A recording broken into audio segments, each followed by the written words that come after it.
नाज़रीन, तौंसा शरीफ में आज भी तेल निकालने का कदीमी तरीका बरकरार है। ऊंट को लकड़ी के कोलू के साथ बांधकर चक्कर लगाए जाते हैं, जिससे तेल निकालना आसान होता है। डिटेल में बताएंगे उमर फारूक।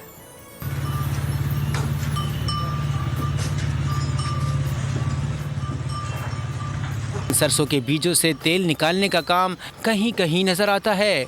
दौर जदीद में जहां हर चीज़ मशीनों से तैयार की जाती है, वहां आज भी तौंसा शरीफ में लकड़ी और पत्थरों से तैयार करदा कोहलू से तेल निकालने का तरीका राइज है।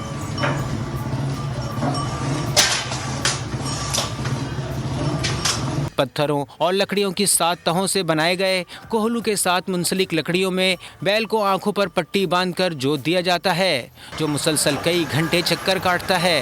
ये हमारा तकरीबन 3 नस्लों से काम चल रहा है। हम कोशिश करते हैं जो चीज़ हो ओरिजिनल हो और खालिस तैयार करते हैं। ये बड़ी मेहनत का काम है। माह दिसंबर में आप मुझे देख लें, माथे के ऊपर पसीना आया हुआ है।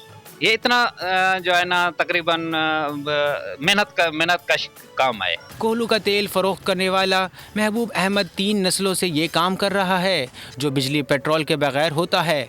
ताहम इसमें मेहनत मुशक्क़त बहुत है। लोग जदीद तरीके से निकाले जाने वाले तेल के बजाय कोहलू से निकले तेल को पसंद करते हैं, जिसकी वजह तेल का खालिस होना और खुशबू का बरकरार रहना है। जब भी हम आते हैं तो हम यहाँ से तेल लेते हैं, क्योंकि ये तेल जो है ना पुराना है। ये कोहलू वाला ऊँट वाले पुराने दौर से जो बनाते थे, बाकी तेल से ये थोड़ा मुख्तलिफ है। 21वीं सदी के इस दौर में जहाँ सब कामों की जगह मशीनों ने ले ली है, उसके बावजूद कोहलू का तेल कुदरती तरीके से निकाला जाता है, जिसे आज भी लोग पसंद करते हैं। उसकी वजह इसका खालिस होना है। कैमरामैन आमिर सोहेल के साथ उमर फारूक, बोल न्यूज़, तौसा।